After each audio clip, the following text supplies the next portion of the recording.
ومن أحسن قولا ممن دعا إلى الله وعمل صالحا وقال إنني من المسلمين. السلام عليكم ورحمة الله وبركاته. এরপরে আল্লাহ সুবহানাহু ওয়া তাআলা মুমিনা নারীদেরকে আরো কিছু বিশেষ বিশেষ বিষয়ে আল্লাহ পাক নির্দেশনা দেন।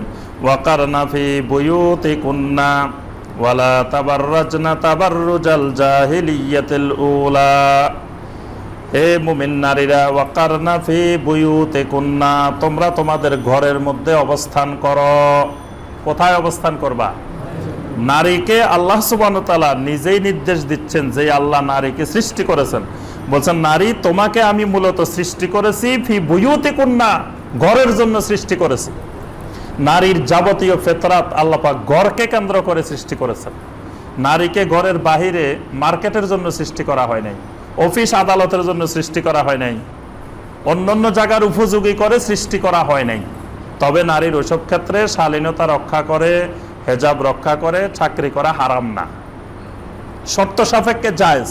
কিন্তু মূলত আল্লাহ সুবহানাহু ওয়া তাআলা নারীকে, নারীর যাবতীয় ফিতরত ফি বুয়ুতিকুন্না, ঘর কেন্দ্রিক আল্লাহ পাক তৈরি করেছেন। এজন্য দেখবেন ঘরের কাজ নারী যেরকম করতে পারবে, নারী 1 ঘন্টায় যা করতে পারবে আপনি 5 ঘন্টায় পারবেন না। কারণ আপনাকে আমাকে আল্লাহ সুবহানাহু ওয়া তাআলা ঘরের জন্য তৈরি করে নাই, আমাকে আপনাকে তৈরি করেছে বাহিরের জন্য। আল্লাহর জমিনের বাহিরের অংশ সুশোভিত করে রাখবে পুরুষ, আর ঘরগুলাকে সাজিয়ে রাখবে নারী। দুইটাকে দুই জায়গার জন্য আল্লাহ তৈরি করছেন। এই জন্য দেখবেন সন্তান সন্ততি লালন পালন, একদিন যদি ভাবি না থাকে আপনাকে দায়িত্ব দিয়ে যায় যে আজকে ছেলে মেয়েগুলাকে দেখবা। কি অবস্থা দেখবেন, একদিনেই আপনার 1 বছরের খবর হয়ে যাবে। ছেলে মেয়ে দেখাশোনা করা যে কি কঠিন, মানে আপনি একটাকে দিকে করবেন, আরেকটা আরেক দিকে, আরেকটার দিকে করবেন, আরেকটা আরেক দিকে, মানে কঠিন এক অবস্থা, মানে বানরের চেয়ে মারাত্মক অবস্থা। কিন্তু আল্লাহু আকবার, আল্লাহ পাক মাদেরকে এমন কিছু বৈশিষ্ট্য সিফাত দিয়ে আল্লাহ তৈরি করেছেন, সন্তান যত দুষ্টামি করুক, যত কিছুই করুক, কিন্তু মা সেটা সহ্য করার মতো ক্ষমতা আল্লাহ সুবহানাহু ওয়া তাআলা দিয়ে দিয়েছেন। এর কারণ কি? আল্লাহ পাক মাদেরকে তৈরি করেছেন ওয়াকারনা ফি বুয়ুতিকুন্না, এর উপযোগী করে। একবার নবী সাল্লাল্লাহু আলাইহি ওয়াসাল্লামের কাছে সাহাবায়ে কেরামের স্ত্রীরা আসলেন, একদল নারী আসলেন। নারী এসে বললেন, ইয়া রাসূলুল্লাহ সাল্লাল্লাহু আলাইহি ওয়াসাল্লাম, ঈমানের পরে সবচেয়ে ফজিলত হলো জিহাদ ফি সাবিলিল্লাহ। জিহাদ ফি সাবিলিল্লাহর মাধ্যমে শাহাদাতের মর্যাদা পাওয়া যায়, বিনা হিসাবে জান্নাতে যাওয়ার সুযোগ এসে যায়। কিন্তু আল্লাহ রাব্বুল আলামিন আমাদেরকে এমনভাবে তৈরি করেছেন, আমরা তো জিহাদের ময়দানে যেতে পারি না, শাহাদাতের মর্যাদা লাভ করতে পারি না। এত বিশাল ফজিলত থেকে আমরা মাহরুম হয়ে গেছি। নারীরা এসে নবী সাল্লাল্লাহু আলাইহি ওয়াসাল্লামের কাছে অভিযোগ দিলেন। আল্লাহ রাসূল সাল্লাল্লাহু আলাইহি ওয়াসাল্লাম বললেন, ও নারীরা, ওয়াকারনা ফি বুয়ুতিকুন্না ফা ইন্নাহা তুদরিকু আমালাল মুজাহিদিন।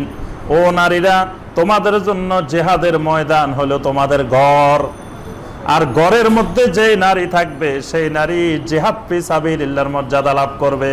সুবহানাল্লাহ। ঘরে যে নারী থাকবে সেই নারী আমালুল মুজাহিদিন, মুজাহিদ জিহাদের ময়দানে জিহাদ করে যে ফজিলত লাভ করবে, যে নারী ঘরে থাকবে সেই নারী ওই ফজিলত লাভ করবে। সুবহানাল্লাহ।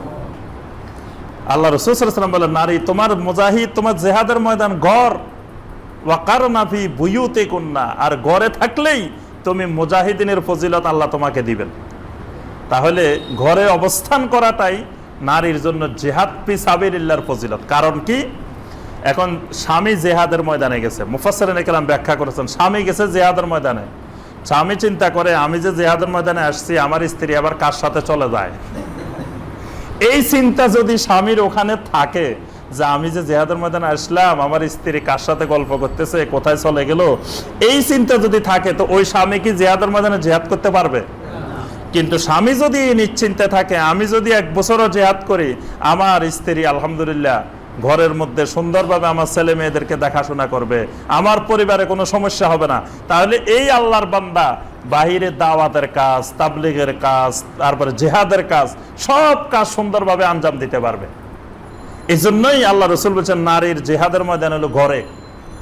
সে যদি ঘরে ঠিক মতো থাকে, সন্তান সন্ততি দেখাশোনা করে, ঘর যদি মুজাহিদের নিরাপদ হয়, তাহলে ওই স্বামীর জন্য বাইরের কাজগুলো সহজ হয়ে যায়। এই জন্য এই জিহাদের ময়দানে যাওয়া লাগবে না। এই যদি এই নিশ্চয়তা স্বামীকে দিতে পারে যে স্বামী জিহাদের ময়দানে গেলেও তার ঘর নিরাপদ, ঘর নিয়ে কোনো দুশ্চিন্তা নাই, কোনো চিন্তা পেরেশানি নেই, তাহলে এই নারী ঘরে বসেও জিহাদ ফি সাবিলিল্লাহর ফজিলত লাভ করবে। সুবহানাল্লাহ।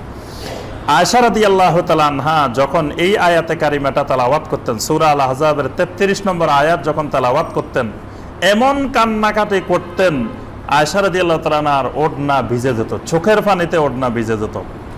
কারণ কি? আল্লাহ পাক বলছেন ওয়াকারনা ফি বুয়ুতিকুন্না, এবং বিশেষ করে আল্লাহ পাক সম্বোধন করছেন ইয়া নিসা আন-নবিয়্যে, হে নবীর স্ত্রীরা। তো আয়েশা রাদিয়াল্লাহু তাআলা আনহা বলতেন যে আমি কোরআনের এই আয়াত লঙ্ঘন করে আলী রাদিয়াল্লাহু তাআলা আনহুর সাথে যুদ্ধ করার জন্য সেই অষ্টির যুদ্ধে, জামালের যুদ্ধে আমি ঘর থেকে বের হয়েছিলাম। অথচ আল্লাহ পাক নারীকে বলছে ওয়াকারনা ফি বুয়ুতিকুন্না, নারী তোমরা ঘরে অবস্থান করো, ঘরটাই আমার জিহাদ, কিন্তু আমি কেন বাইরে আলীর সাথে সেখানে গেলাম? এই জন্য আয়েশা রাদিয়াল্লাহু তাআলা আনহা ইন্তেকাল পর্যন্ত এই আয়াত তেলাওয়াত করতেন আর কাঁদতে কাঁদতে ওড়না ভাসিয়ে ফেলতেন। আল্লাহু আকবার।